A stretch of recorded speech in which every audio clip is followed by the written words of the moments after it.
I'm here at Soul Farm with Sprout. It's winter. We've got a nice fire going in the wood-burning stove. I love telling stories about Soul Farm. I think our stories are really important. Our stories are sometimes about really adventurous things, and sometimes they're about facing our fears, right? It's a great feeling when you overcome a fear. This story I want to tell is about something like that. I don't have a lot of fears. If I have a real fear, I'm probably not going to share it with you right now. But I will say growing up, I always thought birds were kind of creepy.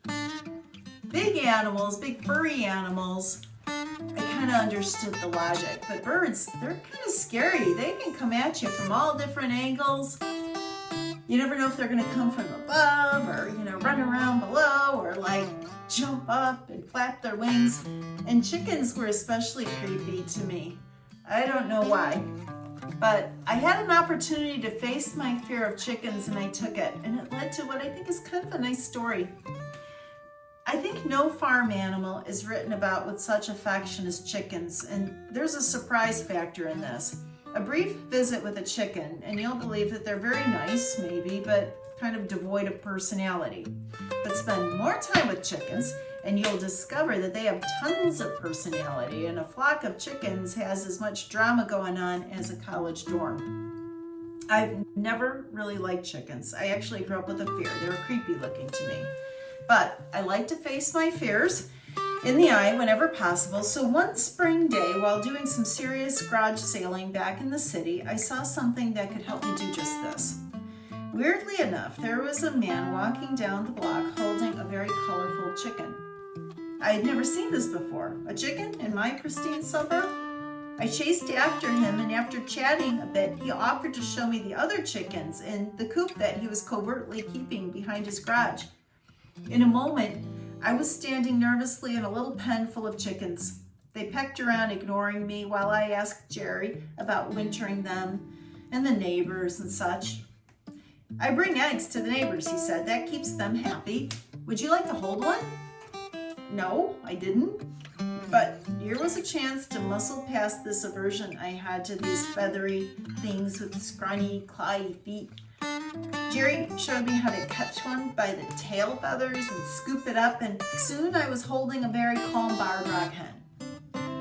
Talking some more, it turns out that he was raising several more chicks in his garage in order to replace some older hens that weren't as productive as they once were, the nerve. His plan was to have a big chicken dinner once the youngsters became productive. I mulled this over on the car ride home.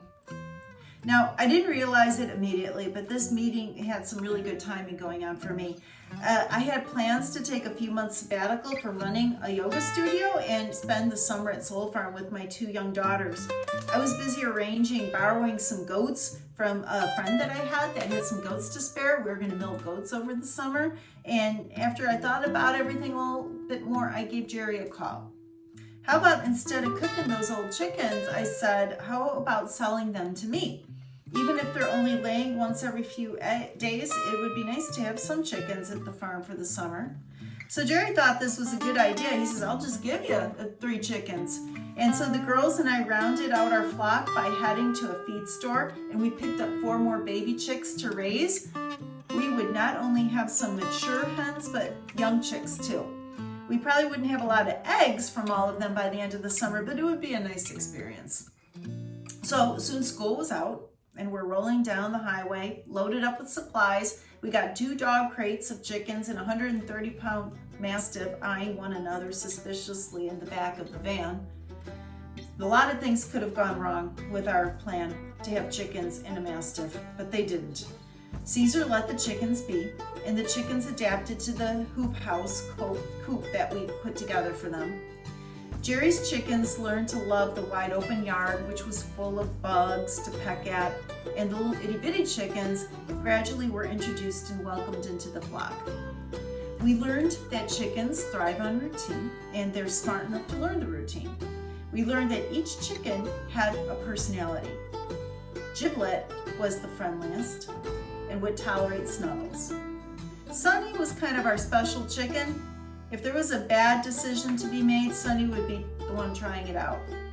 Sitting under the trees and taking a break and watching the chickens just interact was better than watching TV. It was like farmer TV. However, as interactive and interesting as they were, it was largely with one another. They really didn't pay much attention to us humans except when we had pigeon scraps to share. So you can imagine my surprise when one day I drove up in the car after errands and all the chickens come running up to greet me.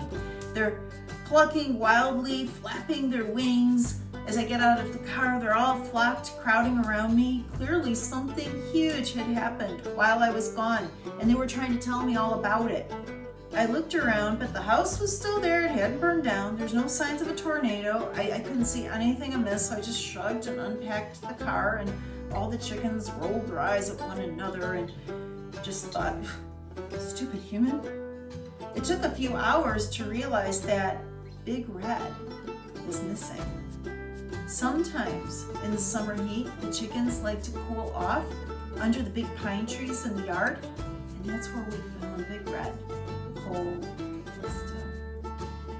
There were no signs of foul play. Caesar was safe, but suddenly that chicken dance that I had been treated to earlier made a whole lot of sense. Sometimes I just die of a heart attack, Jerry told me when I called him, because I felt really bad, like I had done something wrong by Big Red, but he assured me that at her age, a sudden death was no surprise. We gave Big Red a little funeral. Her hearse was this wheelbarrow, and she was laid to rest between the pond and the woods in a very pretty spot. After this, the chickens just went back to being aloof, but in that scary and intense situation, they broke character and made an effort to connect with the dumb human. I had a new appreciation for the intelligence of the chicken after that. Sometimes we mistake a lack of communication with another being for a lack of intelligence. And we need to be reminded that some of us, feathered or not, simply need to connect in our own time and on our own terms.